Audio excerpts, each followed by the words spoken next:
Hello friends, welcome on my YouTube channel Way to ZRF with Akanksha, and I am Akanksha Singh.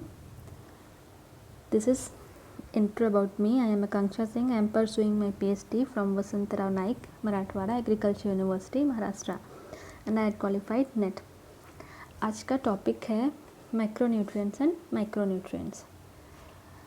So start the video with a smile. Then let's crack the exam.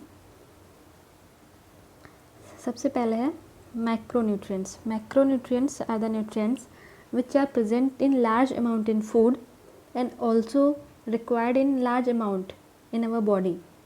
Means ये जो macronutrients होते हैं food में ज़्यादा amount में present होते हैं और हमारी बॉडी को भी ज़्यादा अमाउंट में उनकी ज़रूरत होती है. तो इसके कुछ एग्जांपल्स हैं मैक्रोन्यूट्रिएंट्स के. कार्बोहाइड्रेट. ये carbohydrate is of two type, available carbohydrate and unavailable carbohydrate. So first of all we study about available carbohydrate. It is present in large quantity in starch in cereals, legumes, pulses and potatoes. ये cereals, pulses, legumes और potato में starch के form में present होता है. And in the simple form simple carbohydrate के form में present होता है sugar, jaggery, fruit, honey and milk में. अवेलेबल कार्बोहाइड्रेट मीन्स जो फूड में अवेलेबल होता है और हमारी बॉडी के द्वारा या हमारे डाइजेस्टिव सिस्टम के द्वारा इजीली डाइजेस्टिबल होता है, उसको हम बोलते हैं अवेलेबल कार्बोहाइड्रेट. और जो अनअवेलेबल होता है अनअवेलेबल कार्बोहाइड्रेट, और इसको हम डाइटरी फाइबर भी बोलते हैं. ये जो डाइटरी फाइबर है ये सेलुलोज और हेमी सेलुलोज के फॉर्म में प्रेजेंट होते हैं जो हमारे डाइजेशन सिस्टम के द्वारा डाइजेस्टेड नहीं होते हैं, तो हमारी बॉडी इनको डाइजेस्ट नहीं कर पाती है. तो इनका मेन फंक्शन होता है to add bulk in the stool and help in easy defecation process. 1 gram of carbohydrate means 1 gram of carbohydrate gives 4 kilocalorie of energy. 1 gram carbohydrate जब हम खाएंगे तो ये 4 किलो कैलोरी एनर्जी देता है. ये किलो कैलोरी क्या है? Kilo calorie is the measure of energy in food. Means जो भी फूड हम खा रहे हैं उस फूड से जितनी एनर्जी निकल रही है उसको हम जो मेज़र करते हैं जिस यूनिट में, उस यूनिट को किलो कैलोरी कहते हैं. जैसे 1 ग्राम CHO कार्बोहाइड्रेट खाया यहाँ पे तो ये 4 किलो कैलोरी प्रोवाइड करेगा. तो 1 ग्राम फूड खाने पे 4 किलो कैलोरी एनर्जी मिलेगी, और जो ये एनर्जी मिलेगी इसको हम मेज़र करते हैं किलो कैलोरी में. इसके बाद आता है functions of carbohydrate. Carbohydrate provide energy, mainly its main function. Carbohydrate are the main source of energy क्योंकि ये हर एक फूड ग्रुप में प्रेजेंट होते हैं. Pulses, cereal, legume, potato, root and tuber, सब में कार्बोहाइड्रेट हर एक फूड में प्रेजेंट होता है, इसलिए it is the main source of energy. Carbohydrate spare protein for body building function. Means carbohydrate हमारे प्रोटीन को हेल्प करता है बॉडी बिल्डिंग फंक्शन में, क्योंकि कार्बोहाइड्रेट एनर्जी प्रोड्यूस करता है, प्रोटीन भी एनर्जी प्रोड्यूस करता है. प्रोटीन का एक मेन फंक्शन होता है बॉडी बिल्डअप, टिश्यू बिल्डअप. अगर हमारी बॉडी में कार्बोहाइड्रेट की डिफिशिएंसी हो जाएगी तो प्रोटीन यहाँ पे बॉडी मेंटेनेंस या टिश्यू रिपेयर करने की जगह पे एनर्जी प्रोड्यूस करना स्टार्ट कर देगी. जब प्रोटीन एनर्जी प्रोड्यूस करना स्टार्ट कर देगी तो हमारे टिश्यूज़ जो हैं वो बिल्डअप नहीं होंगे, वो मेंटेन नहीं होंगे, तो हमारी बॉडी में प्रोटीन की डेफिशिएंसी होने लगेगी. तो इस डेफिशिएंसी को मेंटेन करने के लिए कार्बोहाइड्रेट इज़ नेसेसरी. तो जब तक हमारी बॉडी में एबंडेंट अमाउंट ऑफ कार्बोहाइड्रेट हम ले रहे हैं फूड से, तो हमारी प्रोटीन को हेल्प करता है प्रोटीन के फंक्शन परफॉर्म करने में. Dietary fiber means unavailable carbohydrate, increase the bulk in stool and help in defecation. इसके बाद food sources of carbohydrate. Carbohydrate के सोर्सेज क्या क्या हैं? सीरियल्स, वीट, राइस, बाजरा, मेज. उसके बाद pulses, rajma, chana, dal, all type of dal. उसके बाद रूट एंड ट्यूबोस में potato, sweet potato, potatoes, beetroot. उसके बाद शुगर एंड जैगरी. उसके बाद आ जाता है protein. Proteins are needed for the body building. ठीक है, प्रोटीन का जो मेन फंक्शन होता है वो body building means tissue repair करना, उनको मेंटेन करना. टिश्यू में कोई डैमेज हुआ है तो उसको मेंटेन करना. Proteins are made up of smaller units. बहुत सारे ऐसे छोटे छोटे यूनिट्स मिलके जब एक बड़ा सा ग्रुप बनाते हैं उसको बोलते हैं प्रोटीन. और जो छोटे छोटे यूनिट्स होते हैं इनको बोलते हैं एमिनो एसिड्स. तो बहुत सारे एमिनो एसिड्स मिलके प्रोटीन बनाते हैं. और ये अमीनो एसिड्स जो हैं वो 2 टाइप के होते हैं, essential amino acid and non essential amino acid. Essential amino acid वो होते हैं जो हमारी बॉडी उनको मैन्युफैक्चर नहीं कर पाती है, कांट मैन्युफैक्चर, तो हमें ये डाइट में सप्लाइड थ्रू डाइट। मीन्स जो हम इसेंशियल जो जिसको हम डाइट में लेना ज़रूरी ही है, बिना उसको हम डाइट में लिए कहीं और से नहीं ले सकते, तो ये इसलिए इसेंशियल अमीनो एसिड लाइक उन्होंने डाइट में लेना ज़रूरी है क्योंकि हमारी बॉडी ये मैन्युफैक्चर नहीं कर पाती है। उसके बाद आते हैं non essential amino acids, these amino acid which our body can manufactures. ये नॉन एसेंशियल अमीनो एसिड वो अमीनो एसिड हैं जिन्हें हमारी बॉडी मैन्युफैक्चर कर सकती है। नॉन एसेंशियल इज़ हमें सप्लाई करने होते हैं थ्रू डाइट, और जो नॉन एसेंशियल हैं वो हमें सप्लाई करने होते हैं, जो नॉन एसेंशियल हैं वो हमारी बॉडी मैन्युफैक्चर कर सकती है। उसके बाद 1 gram of protein gives 4 kilo calorie of energy. जैसे कार्बोहाइड्रेट देता है 4 किलो कैलोरी, सेम प्रोटीन भी देता है 4 किलो कैलोरी ऑफ एनर्जी। उसके बाद functions and source of protein, इसका जो मेन फंक्शन है वही है नीड फॉर ग्रोथ, टिश्यू के ग्रोथ के लिए, मेंटेनेंस के लिए एंड रिपेयर ऑफ टिश्यू। ये प्रोटीन का मेन फंक्शन है, growth, maintenance and repair. Necessary for the production of enzyme, हमारी बॉडी में जितने भी एंजाइम्स होते हैं, वो डाइजेस्टिव एंजाइम हो, बेनिफिशियल एंजाइम हो, वो सब प्रोटीन से बने होते हैं। तो प्रोटीन के एंजाइम के प्रोडक्शन के लिए प्रोटीन नेसेसरी है। जो हार्मोन्स होते हैं प्रोटीन से बने होते हैं, क्योंकि हार्मोन्स भी एंजाइम हैं एक टाइप के, तो ये भी प्रोटीन से बने होते हैं। उसके बाद एंटीबॉडीज़, हीमोग्लोबिन, ये सब प्रोटीन से बने होते हैं। Heme is the iron and globulin is the protein, तो इसमें भी प्रोटीन, हीमोग्लोबिन भी प्रोटीन से बना होता है। Help in the clotting of blood, blood clotting में हेल्प करता है। Protein provide energy if necessary, तो यही है प्रोटीन स्पेयरिंग एक्शन। जहाँ जब कार्बोहाइड्रेट की डिफिशियंसी हो रही है तब प्रोटीन जो है ये टिश्यू रिपेयर ना करके एनर्जी प्रोड्यूस करने लगेगी, तो इसको करते हैं प्रोटीन स्पेयरिंग एक्शन। यही यहाँ पे है कि protein provide energy if necessary.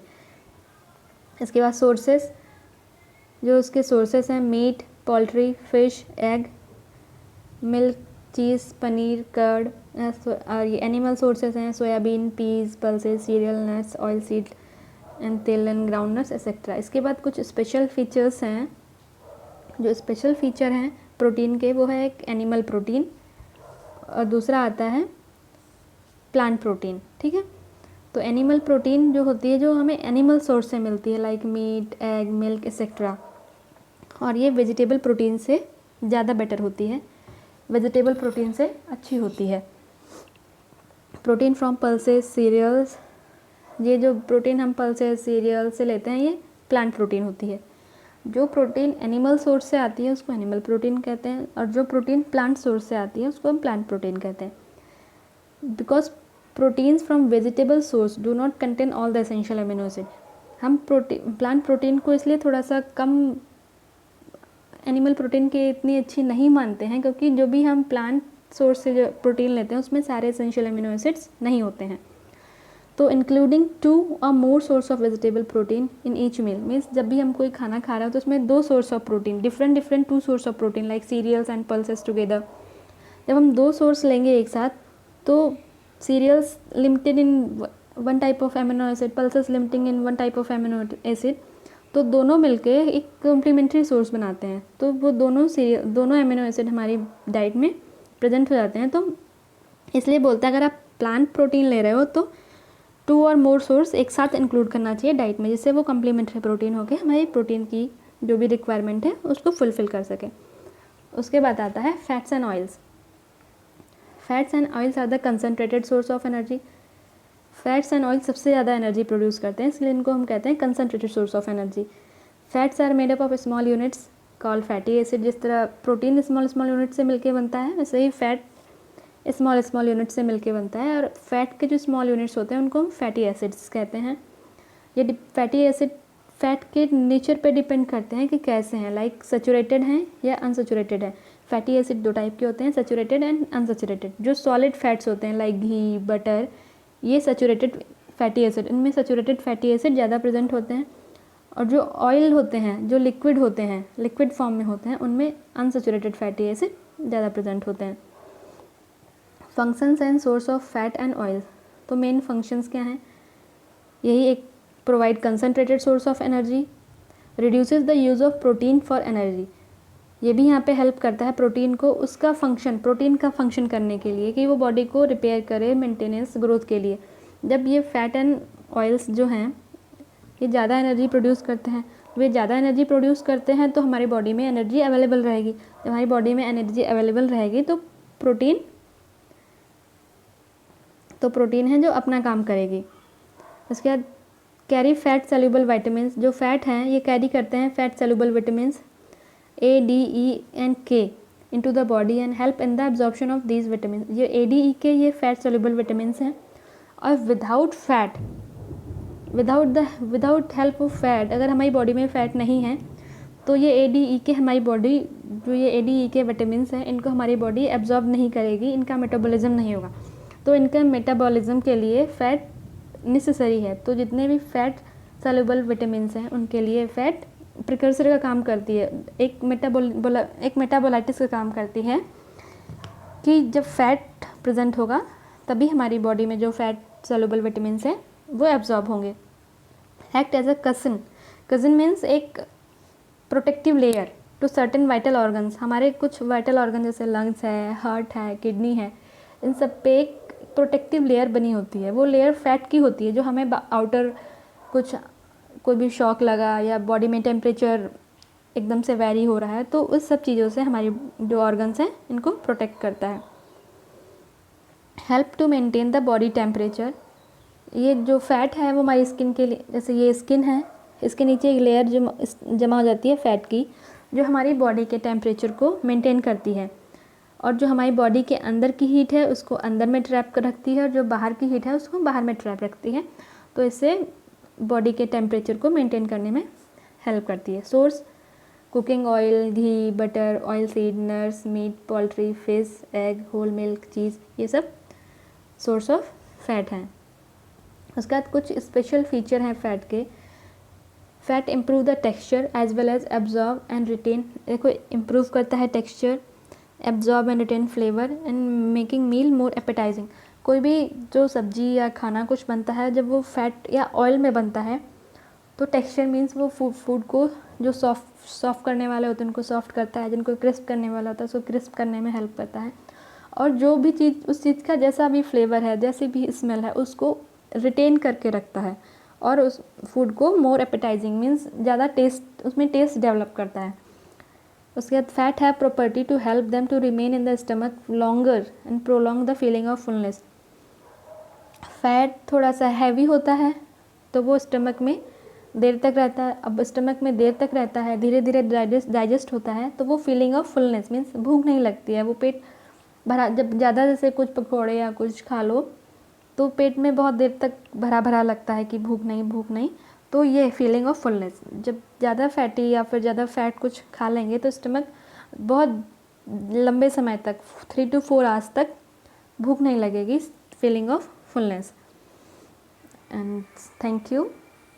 If you like the video then please like, subscribe and share it with your friends। और अगर आप नए हैं इस चैनल पे तो please subscribe the channel. Thank you.